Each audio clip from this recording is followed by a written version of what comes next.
I wouldn't say it's normal, because all of a sudden... It's never been normal, is it? It's absolutely bonkers. I am joining you live from my bar. Oh, wow. That potentially could be worth it for 30 goals a season. Hello, my name is Roshan, Narayan, and thank you for joining us on IN20. Thanks for joining us, as always, on IN20. Catch all the highlights on our Twitter, Instagram, and Facebook page. And Danny, it's a gift that keeps on giving, which is Manchester United and Ole Gunnar Solskjaer. Take away Cristiano and the hype surrounding him. Take away Jadon Sancho's signing, Varane's signing, and maybe a couple of performances from Paul Pogba. Are United boring to watch compared to Chelsea, City, Liverpool? I don't know if they're boring to watch. Chelsea weren't particularly great yesterday either. Winning football is the most important thing. But obviously now, when you look at what's happened to Manchester United, losing to Young Boys, losing to West Ham in the League Cup, losing yesterday against Aston Villa, that penalty, I'm pretty sure Bruno Fernandes had Cristiano Ronaldo's laser beam eyes burning the back of his head all the way through that penalty like Superman. An interesting penalty from Bruno Fernandes. We didn't see the hop, skip and the jump. Is that the influence and the pressure from Cristiano Ronaldo? Thinking, well, if I do the hop, skip and the jump and I miss, I'm really in trouble. And missed it anyhow. People keep asking, are Manchester United title contenders? I don't think so, is the answer. Even with, Ronaldo and Varane and Sancho, you look at their results so far, the way they manage games, will they finish in the top four? Probably, is the answer. Are they genuine challenges for the title? I don't think so. Okay, let's build on that, right? And no negatives here. It's not an anti-Ole or United campaign, but the best performances for United this season have come about when Paul Pogba has run the show. So instead of pretending to build this team around Bruno Fernandes or Cristiano or the next Roy Keane, which is Scott McTominay, why don't we accept the fact? Why doesn't Ole accept the fact and make this team a Paul Pogba team? Because whenever he's on the ball, whenever United have played really well, it has been him. Nobody else. Let's not even kid ourselves, yeah? I think he will be concerned that those performances have been very inconsistent with Paul Pogba over the last 2-3 seasons. We've seen flashes and we've seen 45 minutes here and there of absolute brilliance from Paul Pogba, where he's been sensational. We've seen the odd 90 minutes where he's been superb. But there's also been a lot of games where you've looked at it and gone, hang on a minute, this is not the player that we bought for Manchester United. He's much better than that. We expect more from that. And I think Ole maybe still has concerns about that consistency with Paul Pogba. Every other manager, better managers have struggled with Paul Pogba. So if you build your team around him and then he doesn't perform, you have nowhere to go. That's the only sort of defence of Ole Gunnar Solskjaer in that. Okay, then maybe I've not framed the question correctly. When I see City play, I see a game plan. When I see Chelsea play, there is a game plan. All right, one loss doesn't make one swallow doesn't make a whole summer. Yeah. When I see Liverpool, I see an ideology there. But when I see United, I just see a bunch of individuals trying to do something without a clear set of directions. Well, the Young Boys game was the perfect example of that. Horrific pitch. One of the worst AstroTurf pitches that I've ever seen. Young Boys obviously used to play on it, dealt with it much better. But the changes at half-time of that game, going to 5 at the back, and then leaving Ronaldo up front on his own, and then taking him off and putting Lingard up front as a false 9. The changes in that game, the game management that comes from the manager, that comes from the tactics, were all over the shop. You're right, there was no plan in that game. Manchester City would have kept the ball for fun. And Young Boys, however bad the pitch, Young Boys wouldn't have touched it. Simple as that. And they'd have seen the game out. Liverpool, you fancy, would have left people up top and would have caused problems going forward. And this is where I think, the inexperience maybe of Ole Gunnar Solskjaer, the inexperience of maybe dealing with big players in big situations, in instilling his will on what he wants them to do, and probably not knowing what his will really is and the right way to do things. That's the problem, I think, and so yes, I think you're right. We'll phrase it a little bit differently. There is everyone goes on about DNA of Manchester United. Forget about that. What's the DNA of Ole Gunnar Solskjaer's team? Don't really know. Manchester City is about possession, keeping the ball. Liverpool is about high press, closing people down from the front and playing at, breakneck speed on the counter-attack when you have to. Thomas Tuchel is about defensive organisation, being very, very solid, and then using sort of, pace on the counter-attack at times.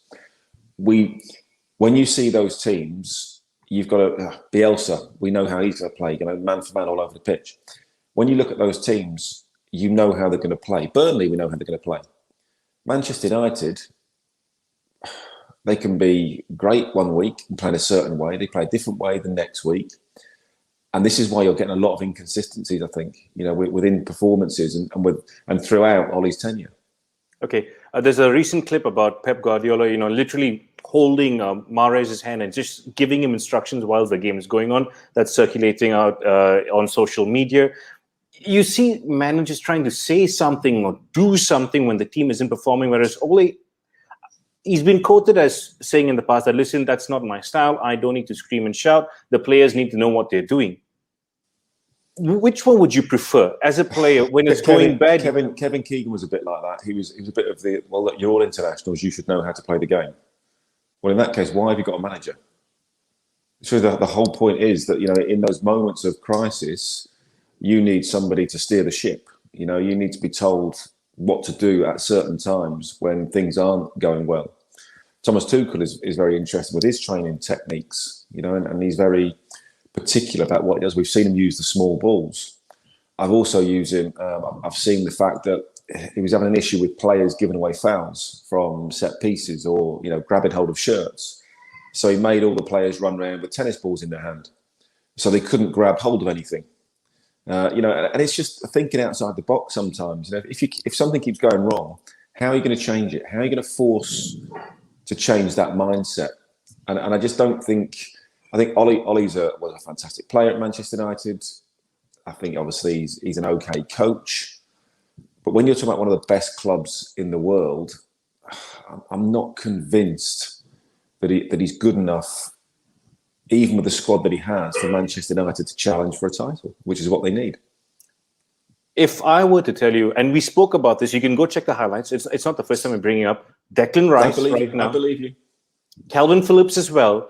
If you're buying all these glamorous players, why don't you buy 2 players, young English players, right here, right now, getting it done in England, and just put them into the fray? They do it for England together. Why can't they do it for Manchester United? Well, Go get them in January. Yeah, you don't even need both of them. You just need one of those. Having said that, Calvin Phillips is not going to take a step down to a smaller club. That's not going to happen. Declan Rice might want to.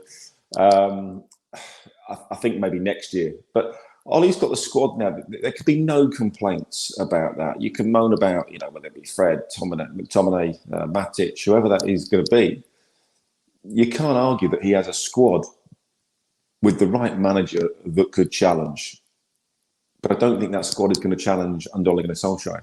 So he's been given everything he wants. He's got the Klopp. If Klopp has that team, they play better. If Pep has that team, they play better. If Tuchel has that team, they play better.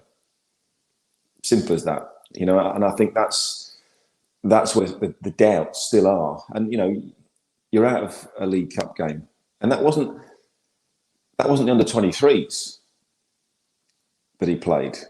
You're struggling in the Champions League already. A defeat to young boys is not a good start. You lose to Aston Villa as well. Okay, I know other teams have lost in the Premier League, but the manner of those defeats is not brilliant. So I think yes, I think I'm still not convinced Ollie's going to win anything at Manchester United. Oh dear. All right. Good point, Danny. Let's move on to somebody who knows how to win and perhaps gain some sort of revenge. After the Champions League loss, Manchester City beat Chelsea. And the artist formerly known as a striker, Gabriel Jesus, who's been playing out in different positions with Manchester City of late, showed you how good he is as a poacher. I wouldn't describe it as a poacher, but it was a proper striker goal. Yeah, we've always said, Roshan, his stats are really good. His stats stack up against anybody.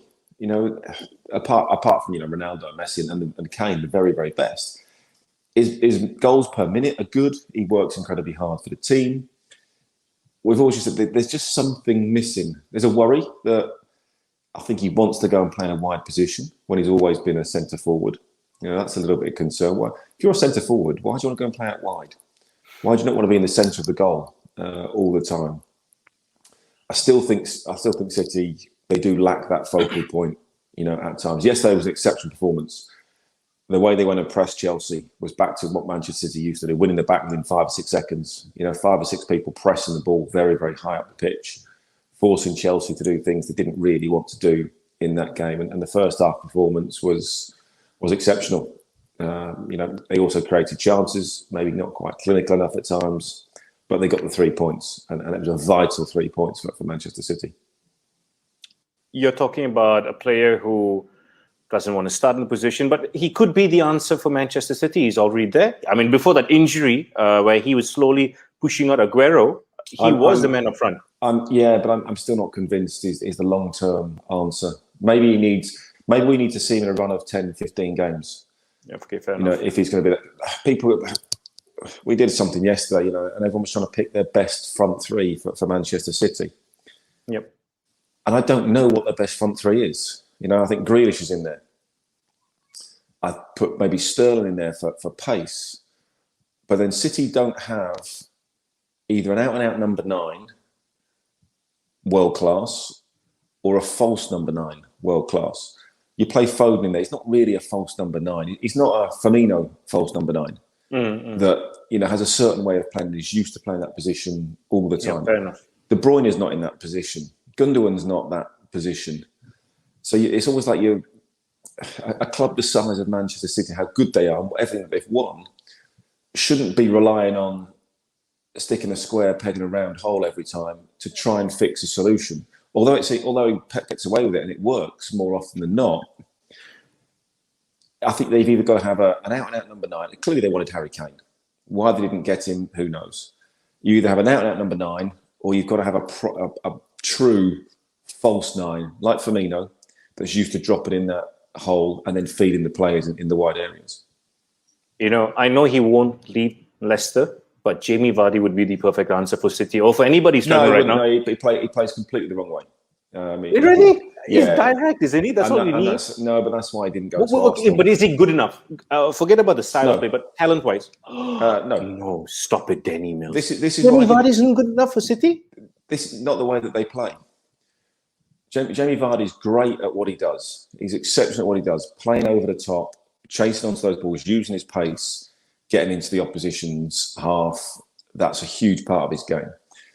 Playing little intricate passes, balls into feet, around the corner, 1-2s, all that. So, that's not Jamie Vardy's game. That's not his asset. So, and that's probably why he didn't go to Arsenal. When he had the chance after Leicester won the title, because he knew that way of playing doesn't suit his game. That's why he's been left out for England, more often than not, and obviously then retired. Jamie Vardy, you have to play to Jamie Vardy's strengths. He's an incredible striker. Got a hat-trick yesterday, I think. Well, I'm not sure that counts if you stick one in your own net. Do you get the match ball or not? I don't know. Still scored 3 goals. Wrong end. But Jamie Vardy has a certain way of playing that suits Jamie Vardy, and you have to play to that. If you don't, I think he struggles a little bit in a different style of play. That's not to say he's a bad player. Sometimes styles just don't mix. Okay, good point. My follow-up question was listen, a couple of players from Liverpool are heading off in January for the African Cup of Nations. Jamie Vardy, he's not going to African Cup of Nations. No, he's not. But he can go to Liverpool. It's just about 20 minutes apart. Liverpool and Africa. But my question, once again, Mr. Danny Mills, Mr. Smarty Pants, is what? Okay, you've said no to City, but good enough at least for a manager like Klopp to integrate into the team. It's too old now. I think that's the problem. And James Milner is a young. Never mind. Yeah, but they're not buying James Milner, and they're not going to have to spend 50-60 million on James Milner. He's there. He's been there all the time. Leicester are not going to sell Jamie Vardy for less than 50-60 million. So who's going to pay that for a player that's into his 30s? Very unlikely. Okay, let's talk about something quite serious. All jokes will stop right now. And remember, this is not an anti-campaign against United or Ole Gunnar Solskjaer, but something serious right now and I'm going to refer to my notes. It's, players being, or rather the English FA and everybody who have come together to try and prevent the development of neurogenetic diseases. I hope I've gotten it right. If I haven't, I do apologize. And the reason why I'm bringing up the topic is Nuno Espirito Santo has come out and said that, listen, I know there's a rule whereby, and I don't understand this term, 10 forced headers during a training session. So there's no cameras behind the scenes, so you don't know what's going on. First and foremost, what is 10 higher forced headers, or forced headers? It's, look, dementia is a real serious problem. We know that. Nobody wants to see anybody go through a dementia situation. It's horrific. People are there in body, but obviously the mind starts to go. They start to become forgetful, and it's very, very traumatic for not only the sufferer, but also for family, friends, having to go through that as well. Whatever can be done, great. I'm still not convinced that there is enough evidence to say that heading the ball is a problem. There's no issues in boxing where they are getting hit a lot more than heading the ball. Alexander Usyk, 300 odd professional fight or 300 fights. What is it? Battered Anthony Joshua last night. Took plenty of headshots, by the way. More damage than ever's heading the ball. No one's complaining about boxing. There are. Yes, we want something to happen. But even the ball manufacturers, be it Adidas, Nike, or whoever, they have gone a step in the right direction, making that ball a lot easier to hit it. Yeah, and the ball travels fast and everything. But there's an intrinsic risk in everything we do, crossing the road. But we make a choice to do that. If the lights aren't, if the green man's not going, you cross the road. It's a risk that you might get knocked over. There's a risk in playing any sort of sport and of any sort of injury. And of course, we want to try and stop all these types of things as best we possibly can. But football, there is heading. I don't understand. I don't know how you can stop those. What's a high impact header? Who's measuring this? The metrics start to have to go, sorry, you can't do that anymore. How do you get better at something if you can't practice? And this is why, I go back to boxing. This is why a lot of amateur boxers now don't wear head guards. Because if you wear a head guard, it teaches you to get hit in the head. Whereas if you haven't got a head guard, you teach yourself to move out of the way because it hurts. Yeah. So I still think, yes, we don't want dementia in any way, shape or form. We want to try and obviously eradicate that and do everything possible to stop any extra effects of that. But I'm not convinced this way of measuring the speed, the power, the impact of every single header is the way forward. Okay, let's move forward. North London derby. Arteta, Nuno, both good managers. One did have a good start to his career at Arsenal. Nuno, it was fantastic what he did at Wolves. He's at a new challenge right now. Who's the better manager for you, just based on what they've done so far? Oh, Nuno, for what he's done so far, for what he's done at Wolves, for how he turned, them. Okay, had some money and had backing of an agent, bringing in players for him, etc. But what he obviously did at Wolves, I think, was superb. He's had an indifferent start at Tottenham, good and bad. I think it's a difficult situation with Harry Kane. That what anybody says, he obviously didn't want to be there over the summer. But this is not El Clasico, is it, anymore? The quality of this game, I think everyone's going, not sure how great it's going to be. Once upon a time, it was up there, and you think, I've got to watch the North London derby. The quality on show will be fantastic. I think there'll be a few people today going, yeah, take it or leave it. It's in terms of prowess, it's a huge game. In terms of quality, I think we'll have to wait and see. So it has lost that appeal, both Tottenham and Arsenal. Quality of players, and quality of teams. But that's what it comes down to. You would yesterday. You're going to watch Man United, Man City. You're going to watch Liverpool, Manchester City, Manchester City, Chelsea, Arsenal, Tottenham. At the moment, the way that they're both playing, it's not really for the football purists. It's not for the neutral. That's what I would say. All right, Danby. Thank you very much. I'll see you next week. All the talking points on our Twitter, Instagram, and Facebook page. Till the next time, take care.